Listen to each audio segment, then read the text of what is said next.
하나님의 말씀은 시편 119편 73절에서 80절입니다.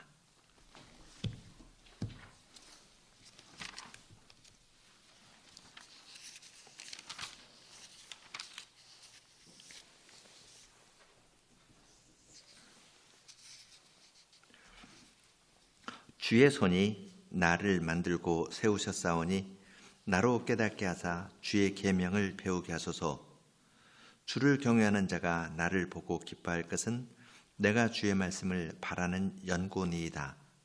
여호와여, 내가 알거니와 주의 판단은 의로우시고 주께서 나를 괴롭게 하심은 성실하심으로 말미암음이니이다. 구하오니 주의 종에게 하신 말씀대로 주의 인자하심이 나의 유안이 되게 하시며 주의 긍휼히 여기심이 내게 임하사 나로 살게 하소서. 주의 법은 나의 즐거움이니이다. 교만한 자가 무고히 나를 엎드려뜨렸으니 저희로 수치를 당케 하소서. 나는 주의 법도를 묵상하리이다. 주를 경외하는 자로 내게 돌아오게 하소서. 그리하시면 저희가 주의 증거를 알리이다. 내 마음으로 주의 윤례에 완전케 하사 나로 수치를 당치 않게 하소서.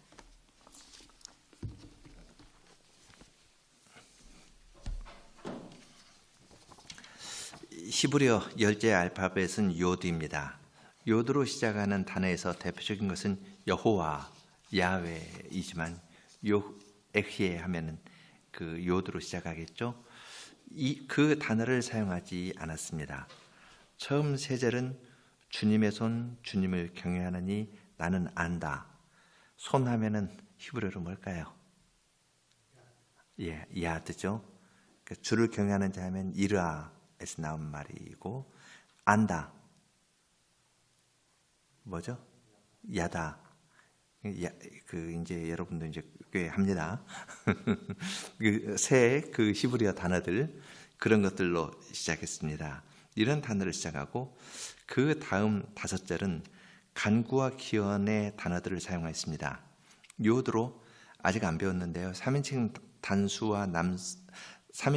단수 복수, 미완료형을 만듭니다. 미완료형 만들 때 요드로 시작하거든요.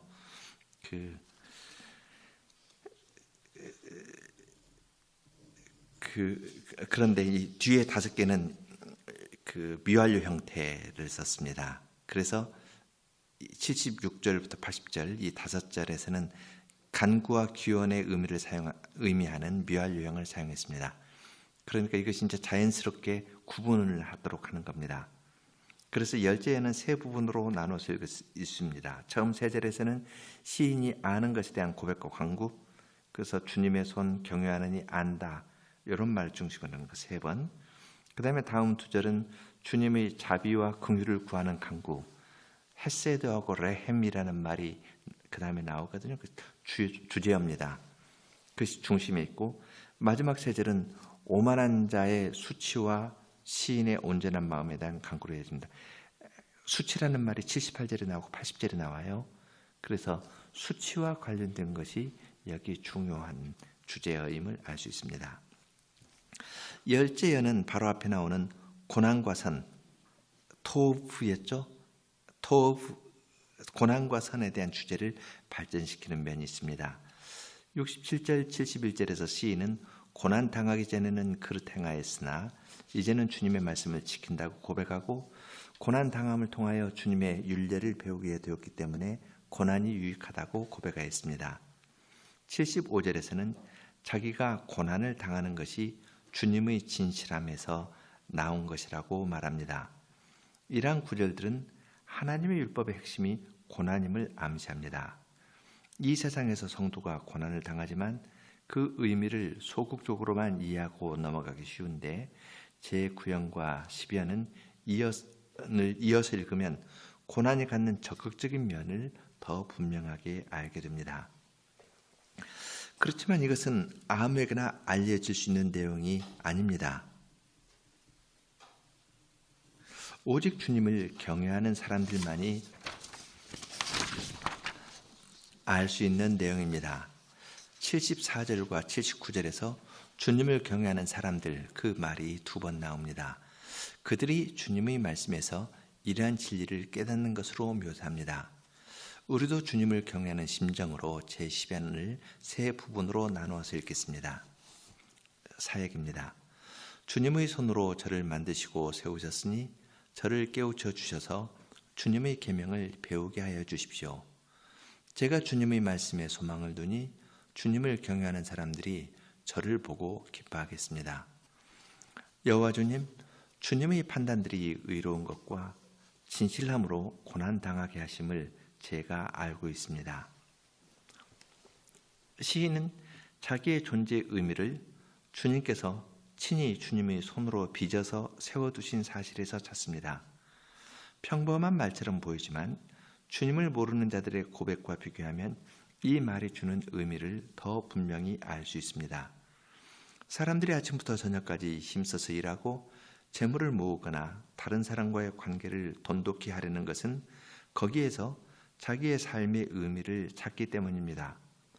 하나님의 형상으로 지음을 받은 자로서는 하나님에게서 자기의 삶의 의미를 찾아야 하는데 주님을 모르는 자들은 그렇지 않습니다. 예수님께서는 그러한 현상을 보시고 사람의 생명이 그 소유에 넉넉한 데 있지 아니하니라 하고 지적하셨습니다. 어리석은 부자의 비유를 들어서 누가복음 12장 15절에서 그렇게 말씀하셨습니다. 그러니까 소유가 넉넉하면 생명이 연장될 것이다. 이런 겁니다. 119편의 시인은 자기의 삶의 의미를 하나님의 창조에서 찾았습니다. 하나님의 일반적인 창조가 아니라 자기 자신을 친히 손으로 빚어서 만드신 것을 말합니다. 마치 도공이 능숙한 손놀림으로 그릇을 빚어 만들듯이 하나님께서 손수 자기를 빚어 만드신 점을 지적합니다. 창세기 2장에서 흙으로 사람을 만드시고 코에 생기를 불어넣으신 장면이 생각납니다. 또한 만들다, 세웠다 하는 말은 시편 8편에서 해와 달과 별을 만들고 하늘에 세웠다, 두셨다, 능력 있게 하늘에 이렇게 달아두셨다 하는 그 구절에 나옵니다. 하나님께서 흙으로 빚어서 만드셨을 뿐 아니라 기능을 갖추어 주어서 사람으로서 일을 할 수 있도록 세워주신 사실을 자기에 대한 가장 중요한 사실로 먼저 고백합니다. 하나님께서 만드시고 세워주심을 고백한 시인은 이어서 73절 뒷부분이죠. 저를 깨우쳐 주셔서 주님의 계명을 배우게 하여 주십시오 하고 기도합니다. 이러한 기도가 우리에게는 다소 낯설게 느껴집니다. 하나님께서 하나님 형상으로 지으시고 능력도 구비시켜 주셨으면 이제 주님의 일을 열심히 하면 될 것인데 계명을 배우게 깨우쳐 달라고 기도하는 것이 다소 이상하게 보입니다. 그러나 바로 여기에 시인의 참된 경건이 있습니다. 그는 하나님께서 창조하시고 구비시켜 주신 사실에 근거해서 먼저 하나님을 구하고 하나님의 계명을 가르쳐 주시라고 하였습니다. 하나님의 형상으로 지음을 받았다는 말이 뜻하는 것은 형상인 우리가 전적으로 원형인 하나님에게 의존되어 있다는 사실입니다.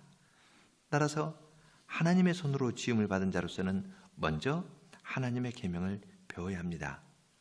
하나님의 계명을 배우는 데에서도 가장 중요한 것은 주님께서 깨우쳐 주시는 것입니다. 하나님의 계명을 아는 것도 자기의 지적인 탐구로서 할 수 있는 것이 아니라 주님께서 깨우침을 주셔야만 할 수 있는 것입니다. 내 눈을 열어서 주의 법에 기이한 것을 보게 하소서 119편 18절에서 기도한 시인은 여전히 그러한 겸손한 심정으로 자기의 존재와 활동의 모든 것을 하나님께 두고서 시작하였습니다. 하나님의 창조와 깨우쳐 주심에 호소하는 것이 어떻게 보면 매우 유약한 것처럼 보입니다. 우리에게 익숙한 삶의 방식이 아닐 뿐더러 꼭 그러한 식으로 기도를 드려야 하는지에 대한 의문이 들기도 합니다. 그러나 이러한 어색함이 우리로 하여금 이 구절을 다시 생각하게 합니다. 그리고 이렇게 기도하는 것이 참된 위로가 됨을 깨닫게 됩니다. 하나님께서 시작만 해놓으시고 나머지는 우리가 알아서 하라고 하면 어떻게 되겠습니까? 우리는 제대로 할 수 없을 뿐 아니라 매우 불안한 상태에 있을 것입니다. 그러나 하나님의 시작하심에서 자기의 삶의 의미도 찾는다면 우리는 그분이 마지막까지 인도하실 것을 확신할 수 있습니다. 신약의 성도들도 그러한 확신을 가졌습니다. 바울 사도는 빌립보 교회에게 너희 속에서 착한 일을 시작하시니까 그리스도 예수의 날까지 이루실 줄을 확신하노라. 빌립보서 1장 6절에서 그렇게 편지를 써서 보냈습니다. 비록 빌립보 교회 안에 다툼과 시기심으로 일을 하는 것이 있지만 바울 사도는 그러한 때 그들 가운데에서 선한 일을 시작하신 하나님께서 그분의 일을 친히 완성하실 것을 가르쳤습니다. 우리의 기원과 존재를 하나님에게 찾는 것은 유약한 것이 아니라 모든 어려움을 이기게 하는 원동력이 됩니다. 힘은 우리에게서 나오는 것이 아니고 오직 하나님에게서 나오는 것이기 때문에 우리는 즐거운 마음으로 이러한 고백을 하면서 주님께 나아갑니다. 하나님의 말씀을 대할 때 어린아이와 같은 심정으로, 초보자와 같은 심정으로 겸손히 기도한 시인은 눈이 열려서 말씀을 깨닫게 될 뿐 아니라 주님을 경외하는 사람들도 만납니다. 나는 주를 경외하는 모든 자와 주의 법도를 지키는 자의 동무라. 110편 63절에서 그렇게 노래한 시인은 같은 믿음으로 나아가는 자들과 나누는 교제에 대하여 말합니다. 주님을 경외하는 사람들이 저를 보고 기뻐하겠습니다 하면서 그 사람들에게서 받는 위로와 격려를 노래합니다. 그런데 주님을 경외하는 사람들이 기뻐하는 것은 시인이 주님의 말씀에 소망을 두는 것을 보고서 보인 반응입니다. 74절을 다시 읽겠습니다. 제가 주님의 말씀에 소망을 두니 주님을 경외하는 사람들이 저를 보고 기뻐하겠습니다. 주님을 경외하는 사람들은 시인이 잘된 것을 보고서 기뻐한 것이 아니라 주님의 말씀에 소망을 둔 것 때문에 기뻐합니다. 소망을 품고 있다는 말은 아직도 여전히 어려운 가운데 있다는 말입니다. 여전히 어려운 가운데 있지만 믿음을 잃지 않고 나아가는 것을 보고서 주님을 경외하는 자들은 함께 기뻐하고 있습니다. 그들도 동일한 고난을 당하지만 믿음으로 인내하고 있습니다. 그런데 같은 믿음과 태도로 가는 시인을 보고서 그들은 서로 격려하고 기뻐하는 것입니다. 나그네의 길을 홀로 걷는 것이 아니라 같이 걷기 때문에 그들은 서로에게 위로가 됩니다. 75절에서 시인은 주님의 판단이 의롭고 성실함으로 고난을 당하게 하셨다 하고 고백합니다. 어떤 사람은 다른 사람에 대한 주님의 판단은 의롭다고 하면서도 자기에 대하여서는 그렇지 않다고 하기가 쉽습니다.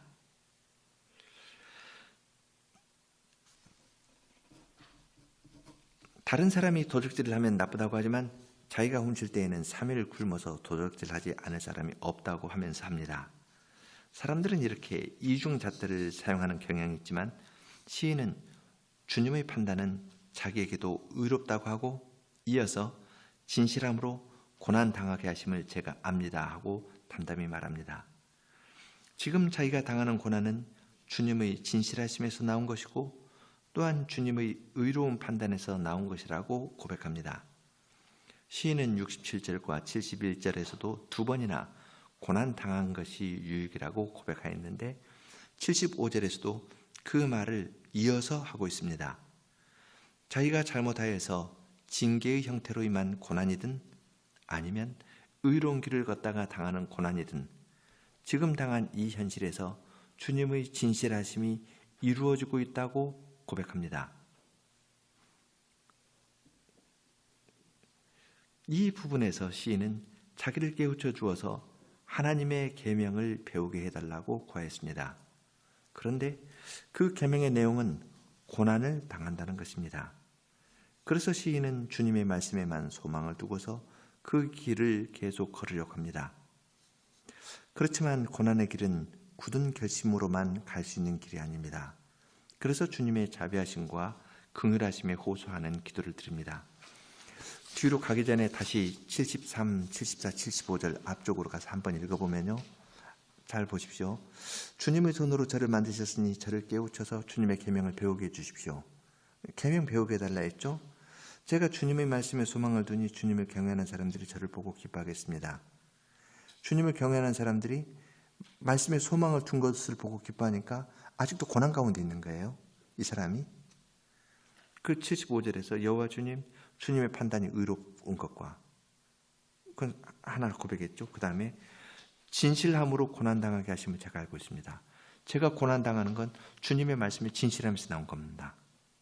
그래서 시인이 주님의 계명을 배우게 해주십시오 했는데 계명으로 배운 건 뭐냐면 고난이에요. 이 세 절을 붙여놓고 읽으면 도대체 계명을 배우게 해주십시오 해서 뭘 배웠나 하면 계명을 배우게 해주십시오 하는 것은 이 74절은 계명에 소망을 둔다는 것이고, 내용으로는 고난당하는 것, 주님의 진실함 때문에 내가 고난당하는 것이, 이것이 주님의 계명입니다. 붙여놓고 세 절은 이 다른 형식이거든요. 이제 뒤에 5절은 또 그 미완료형을 썼습니다. 요드로. 그러니까 일단은 이 세 절을 붙여서 읽으라는 뜻이니까 딱 붙여놓고 보면은 말씀의 내용은 고난 당한다. 그거예요. 그걸 끝까지 기다려라. 그러나 이제 그러면 사람이 견딜 수 없죠. 그 다음 2절은 헤세드와 레헴, 자비와 긍휼에 관한 이야기입니다. 76, 77절입니다. 주의 종에게 말씀하신 대로 주님의 자비로 유로해 주십시오. 주님의 율법이 저의 기쁨이오니 긍휼을 베푸시어 저를 살려주십시오. 119편의 제10연의 중심부에는 주님의 자비로 유로해 주시고 긍휼을 베풀어서 살려주십시오 하는 간구가 놓여 있습니다. 주님의 계명을 깨우쳐 달라는 기도도 자기의 힘으로 그것을 지키겠다는 것이 아니라 주님의 자비하심과 긍휼하심을 힘입어서 그 길을 가겠다고 호소하는 것과 기도인 것을, 그러한 내용의 기도인 것을 이러한 데에서 배울 수 있습니다. 76절을 보면 시인은 주님의 자비로 유로해 주십시오 하고 구합니다. 이것은 자기의 문제를 풀어주시라고 기도하는 것과는 크게 다릅니다.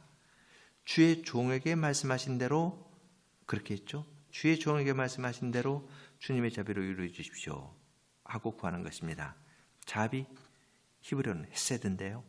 헤세드는 언약론적인 용어인데 하나님께서 주님의 말씀으로 약속하신 것이 있는데 그것을 이루어 주시고 그것으로서 유로해 주시기를 구하였습니다. 하나님의 언약이 이루어지면 남는 것은 그가 주님의 종임이 공적으로 인정되는 것입니다. 주의 종에게 말씀했으니까요. 말씀이 이루어지면 자기가 주님의 종인 것이 인정되는 겁니다. 그 언약이 이루어지는 것이 주님의 자비하심이고 그 자비하심으로 하심을 이루어 주셔서, 그 자비하심을 따라 이루어 주셔서 주님의 종인 자기를 위로해 달라고 구했습니다. 이러한 기도는 자기의 어려움만 풀어달라고 하는 기도가 아니라 하나님의 이름을 높이는 간구이며 하늘에 계신 하나님을 기쁘시게 하는 찬송입니다. 하나님께서는 이러한 기도를 들어주시기를 기뻐하실 것입니다. 시인은 77절에서 자기가 여호와의 율법을 기쁨으로 삼는다고 고백하면서 긍휼을 베풀어 주셔서 살려주시기를 구합니다. 긍휼, 레헴은 태, 어머니의 태에서 나온 말입니다. 그는 하나님께서 자기를 손으로 빚어서 만드신 그 일을 배경에 두고서 자기에게 긍휼을 베풀어서 다시 살려주시기를 구했습니다. 우리가 아는 대로는 시인이 어른이고 하나님의 말씀을 잘 아는 분입니다. 그러나 그는 자기를 가장 낮은 데에 두고서 주님의 자비하심과 긍휼하심을 구하였습니다. 살려주십시오 하면서 자기를 매우 낮은 위치에 두고서 이러한 기도를 드린 것입니다. 세상의 선생은 자기를 높은 위치에 두고 항상 다른 사람을 가르치려고 말을 하지만 하나님 나라의 선생은 자기를 가장 낮은 위치에 두고서 기도하는 모습을 여기에서 볼 수 있습니다. 그는 자기의 외적인 문제가 풀어지는 것이 아니라 하나님의 자비하심과 긍휼하심을 맛보는 것이 진정한 답이라고 생각하고서 그러한 기도를 드린 것입니다. 78절부터입니다. 거짓으로 저를 괴롭히는 오만한 자들은 수치를 당케 하여 주십시오. 저는 주님의 율례를 묵상하겠습니다. 주님을 경외하는 사람들이 제게 돌아오게 하여 주십시오. 그러면 그들이 주님의 증거를 알게 될 것입니다. 제 마음이 주님의 법도에 온전하여서 수치를 당치 않게 하여 주십시오. 제10연의 마지막 세 절은 수치로 시작하고 수치로 마칩니다.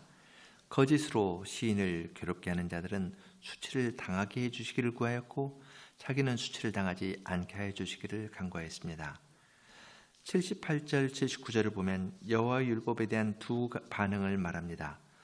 오만한 거짓말쟁이와 여호와를 경외하는 사람들을 대비시킵니다. 오만한 사람의 중요한 특징은 거짓으로 하나님의 백성을 괴롭게 하는 것입니다.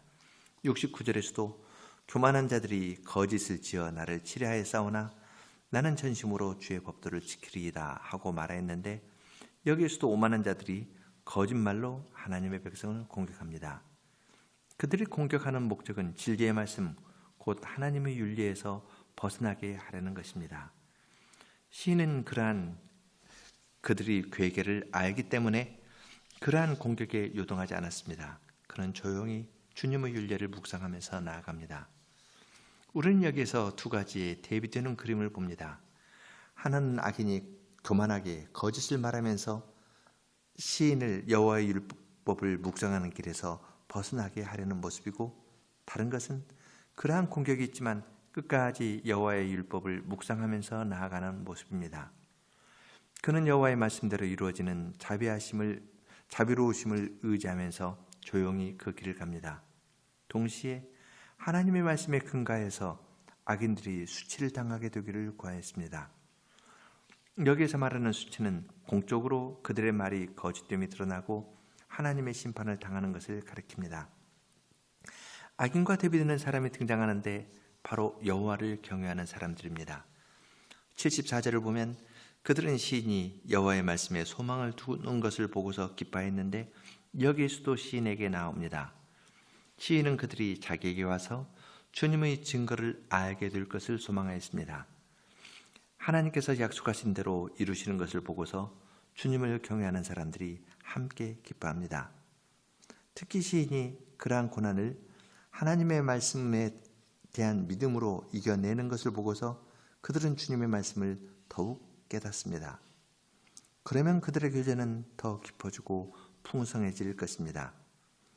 주님을 경외하는 사람들이 자기의 친구라고 밝힌 시인은 그들과 주님의 말씀에 대한 이야기를 하면서 큰 힘을 얻을 것입니다. 80절에서 시인은 자기의 마음이 주님의 법도에 온전하게 되기를 구합니다.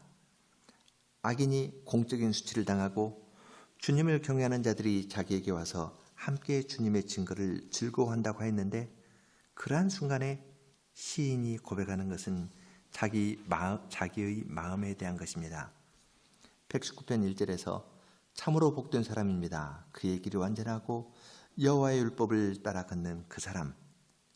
거기서도 그 탐임, 완전하다, 온전하다, 그의 길이 완전하다 했는데요.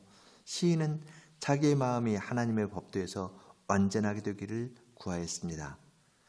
주님의 법도에 온전하게 된다는 말은 주님의 법도를 온전히 지킨다는 의미를 포함하지만 주님의 말씀을 대하는 자세도 포함하는 말입니다.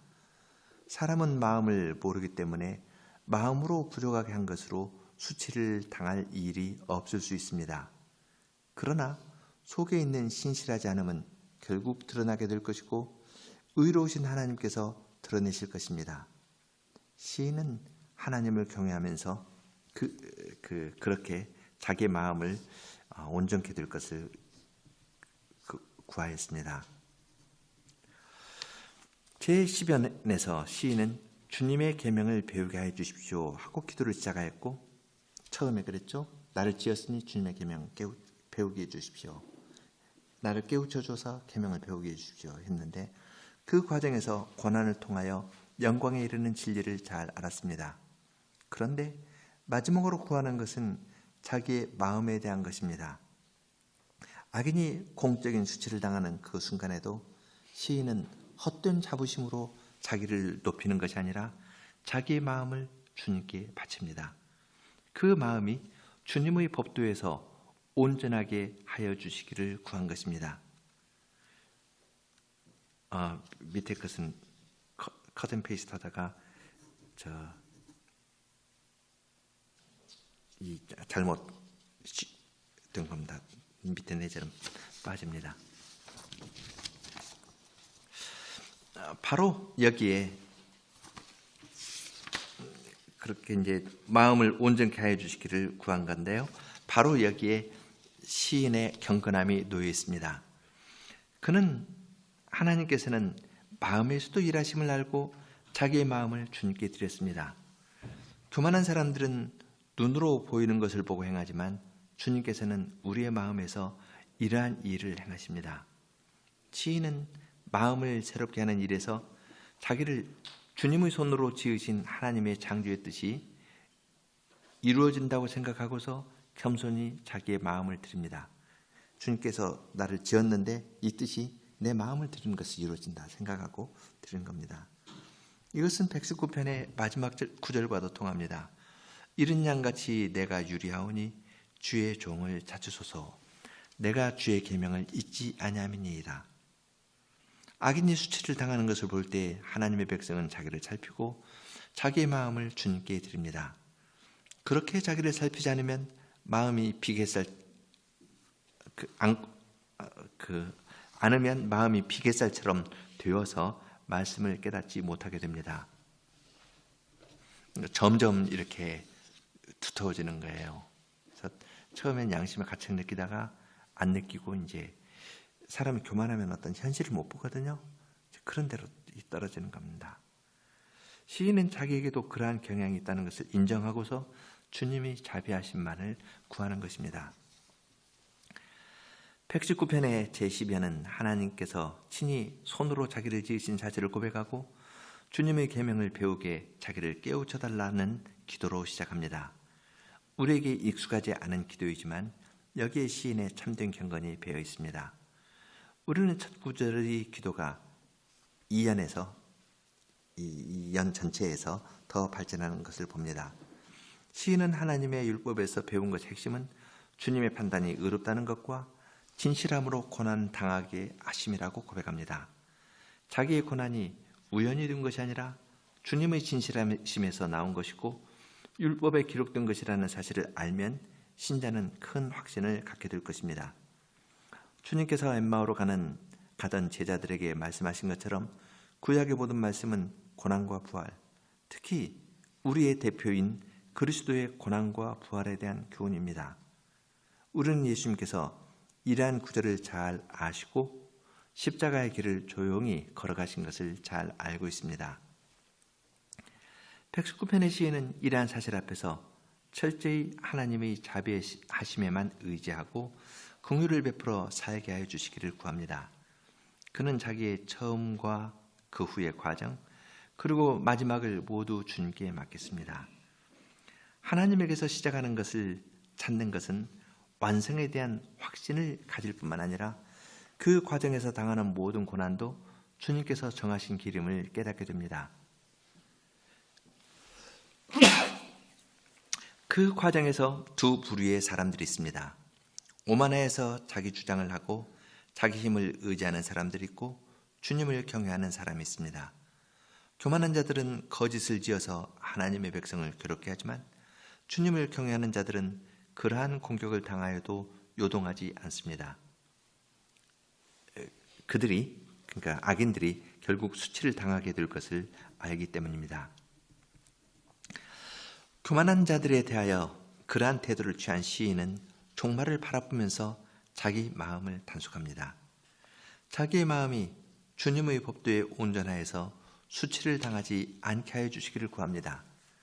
다른 사람을 의식하는 것도 없고 오직 주님만을 향하는 경건함을 여기에서 볼 수 있습니다. 우리도 처음부터 마지막까지 모든 것이 주님에게서 나오고 주님께 돌아간다는 사실을 늘 묵상하는 것이 좋습니다.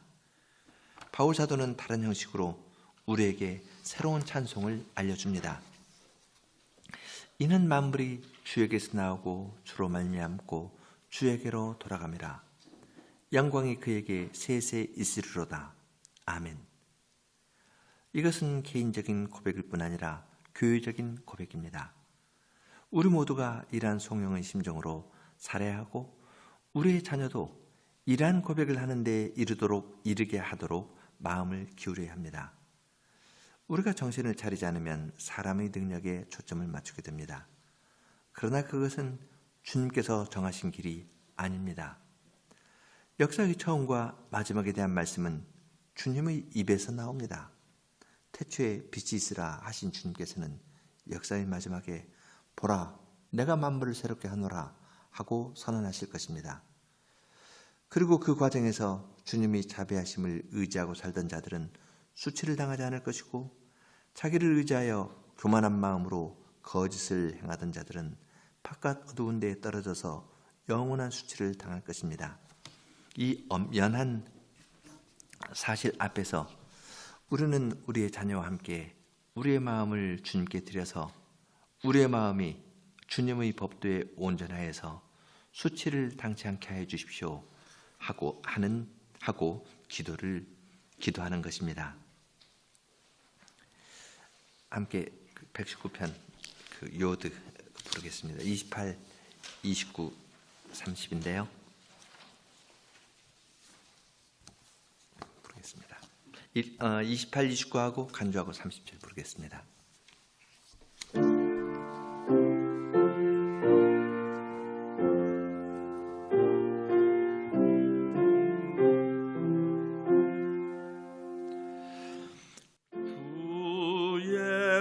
손으로 만드셨으니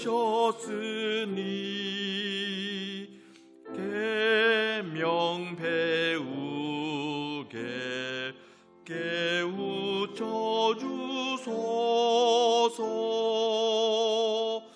주의 말씀에 소망을 두니 경외하니 나를 기뻐하네. 주님의 판단 실로 의롭고 성실함으로 나를 낮추시네. 주의 종에게 말씀한 대로 주의 자비로 위로해 주소서. 주님의 율법 나의 큰 기쁨.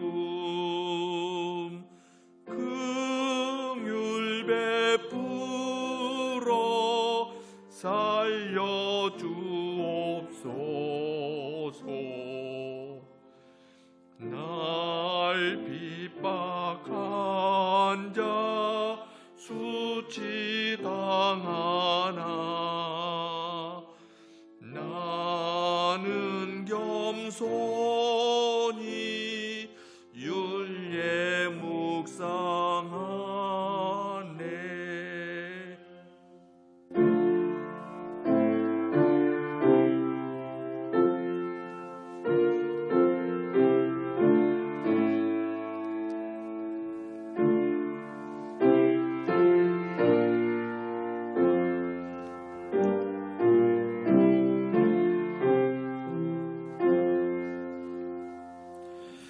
주 경외하는 사람들 모두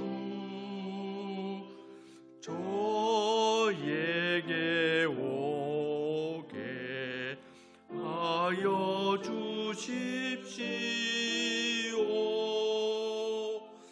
주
거룩하신 주님, 이 시간에도 저희들에게 주님의 짧은 말씀 가운데 역사를 담고 또한 저희의 마음을 꿰뚫어 보는 말씀을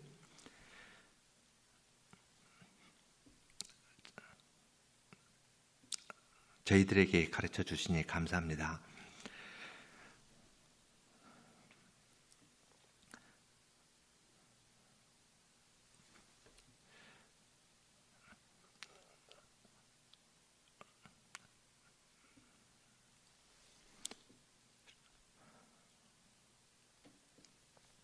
주님께서 이러한 말씀을 저희들에게 가르쳐 주시는 것은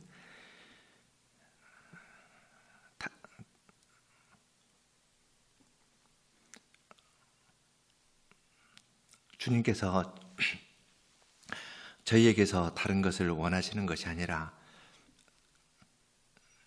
주님의 말씀을 저희들에게 가르쳐 주시는 것은 저희가 주님의 계명에 대하여 온전한 마음을 갖게 되기를 바라고 저희의 마음을 주님께 다 드리면서 살아가는 사람이 되도록 하려고 또한 주님의 말씀이 참되다는 것을 끝까지 믿고 나가는 사람을 그러한 사람으로 만들어 주시려고 주님께서 이러한 말씀을 저희들에게 가르쳐 주시는 줄을 아오니 저희로 하여금 이러한 말씀을 늘 읊조리고 살게 하여 주시고 여러 가지 공부를 하지만 히브리어나 헬라어를 공부하지만 그것으로 주님의 말씀을 알 수 있는 것이 아니고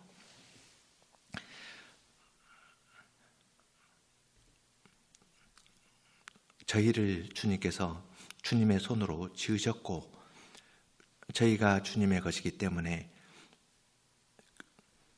주님께서 시작하신 것을 주님께서 끝까지 이루실 것을 믿는 믿음으로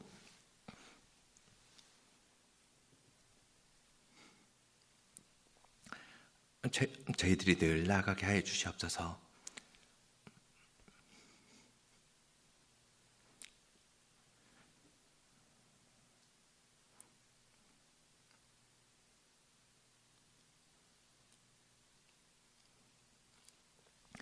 예수님 이름으로 기도드립니다. 아멘.